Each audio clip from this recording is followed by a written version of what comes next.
Why are people who want to do good targeted by workplace bullies? To sum it up, it's because they know you'll play fair. When bullies go hunting for a target, they look at who fights back and who doesn't. And generally, people who want to do good and who value equity and justice, their first reaction isn't to get into a verbal spat or a fist fight. They give people grace the first time around. They're like, oh, well, maybe they're having a hard day, or maybe I misunderstood, or whatever. And that opens the door, unfortunately, to the bully. That still does not mean that that's the person's fault.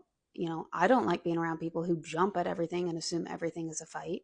But for someone who's looking for a fight, they notice that and they target it as weakness, even though it's not.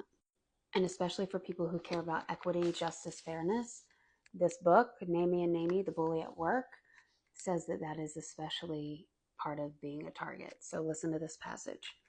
Justice is a principle that causes targets limitless pain. The entire complaint response system disappoints the person hoping to see justice done. When bullies are confronted about their misconduct, they lie.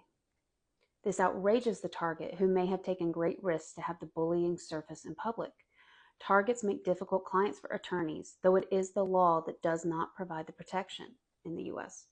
Targets hold attorneys accountable for not being able to do more.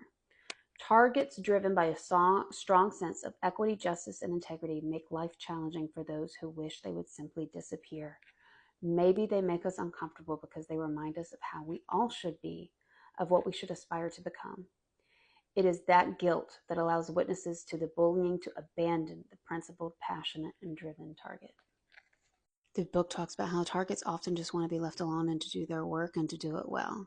But bullies want to come in, make their life hell, and then take credit for it.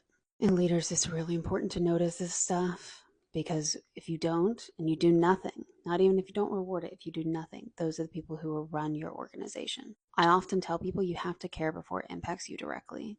I am astounded at the number of people who are shocked when something bad happens to them when the same bully has been terrorizing everyone else. They just didn't think it would happen to them first. Toxic is toxic. They got to reform or they got to go.